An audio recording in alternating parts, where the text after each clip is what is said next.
So here's how we're going to be using a Pilates mini stability ball to help you with your ab curls. So this should facilitate you in finding that lovely juicy C curve of the spine with minimal tension in the neck and shoulders. So the weight of your head should be going down into the shoulders and the ball will just support you. So pop it behind your shoulders. A 9 or 7 inch ball will be fine. You just want it well blown up, so you don't want it all squishy. So if you're feeling a bit wobbly already, place your feet to the outside edges of your mat, knees lined up with those feet, crisscross fingers, so hold nice and tightly between the fingers, and place the heels of the hands behind the base of the skull.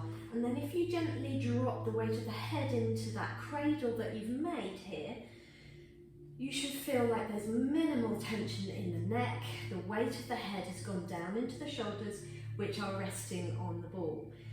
Now here is where we're aiming to have a nice long line of the spine with that gentle curve of the lumbar, slight forward curve of the thoracic, and then that slight backward curve of the cervical, the neck.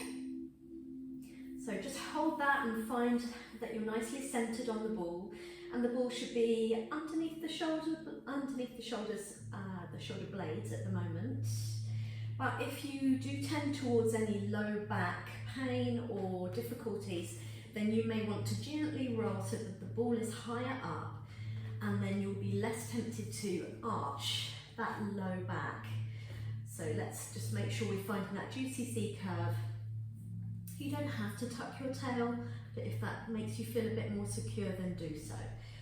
And we gently inhale to extend. The elbows are easy and open, and if you look directly forwards, you can see them in your peripheral vision.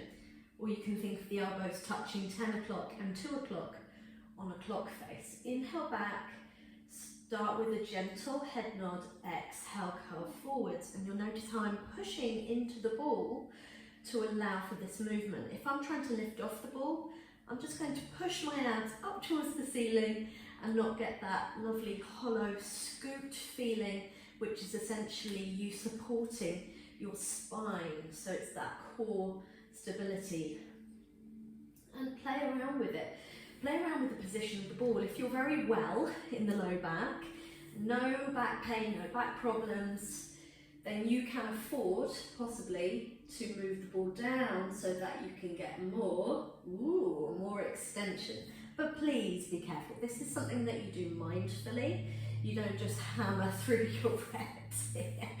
Okay, so we're just gently engaging the abs. And you've got the option here to go into your obliques twist. It's a bit of a wobble fest until you find your way. Push into the ball to get that twist and flexion. Opposite rib towards opposite hip. Inhale back. Opposite rib, opposite hip. I'm already doing it, but you can possibly, if you can support the neck, reach the opposite arm. And we're trying to keep both sides of the pelvis heavy, so we're not swinging from one side to the other. It is challenging. So you will be working your waist muscles really hard, those obliques. Exhale to contract, inhale to release. And just keep an eye on those abs, they'll want to push up, and we're just gently encouraging them to scoop and hollow and feel nicely supported. Don't overdo it.